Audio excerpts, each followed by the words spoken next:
بھائی مجھے تھوڑا سا شہد دے دیں، مجھے شہد کی شدید ضرورت ہے۔ میری چھوٹی سی بیٹی بیمار ہے، اس کا علاج شہد سے ہی ممکن ہے۔ افسوس میرے پاس اس وقت شہد نہیں ہے۔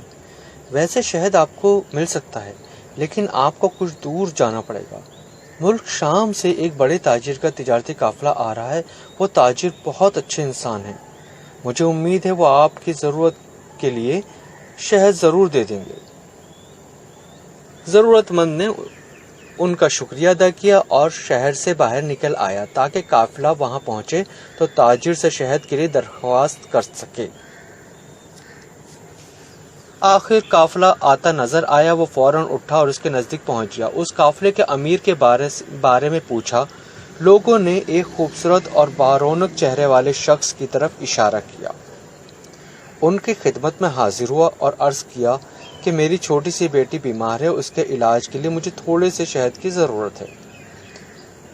انہوں نے فوراً اپنے غلام سے فرمایا، جس اونٹ پر شہد کے 2 مٹکے لدے ہیں ان میں سے 1 مٹکا اس بھائی کو دے دیں۔ غلام نے سن کر، آقا اگر 1 مٹکا اسے دے دیا تو اونٹ پر وزن برابر نہیں رہ جائے گا۔ یہ سن کر انہوں نے فرمایا، تب پھر 2 مٹکے انہیں دے دیں۔ یہ سن کر غلام گھبرا گیا اور بولا، آقا یہ اتنا وزن کیسے اٹھائے گا؟ اس پر آقا نے کہا، تو پھر اونٹ بھی اسے دے دو۔ غلام فوراً دوڑا اور وہ اونٹ مٹکوں کے ساتھ اس کے حوالے کر دیا۔ وہ ضرورت مندانہ انداز میں شکریہ ادا کر کے اونٹ کی رسی تھام کر چلا گیا۔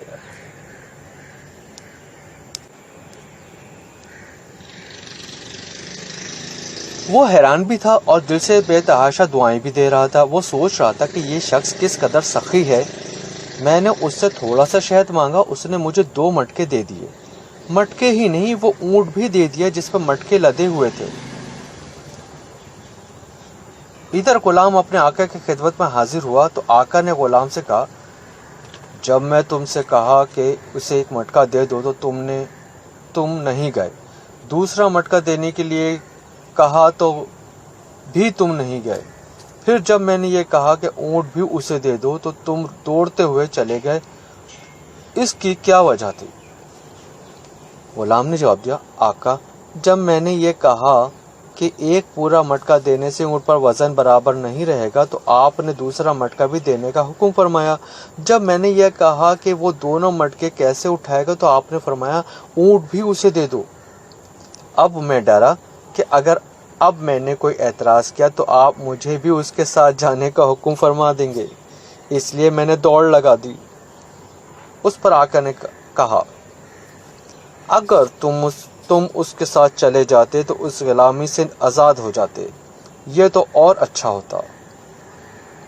جواب میں غلام نے کہا، آقا میں آزادی نہیں چاہتا، اس لیے کہ آپ کو تو مجھ جیسے سینکڑوں غلام مل جائیں گے، لیکن مجھے آپ جیسا آقا نہیں ملے گا۔ میں آپ کی غلامی میں رہنے کو آزادی سے زیادہ پسند کرتا ہوں۔ آپ کو معلوم ہے یہ آقا کون تھے؟ یہ حضرت عثمان غنی رضی اللہ تعالی عنہ تھے۔ سبحان اللہ، سخاوت کی مثال ہو تو ایسی ہو۔ اللہ ہم سب کو سخی بنائے اور ان باتوں پر عمل کرنے کی توفیق نصیب فرمائے، آمین یا رب العالمین۔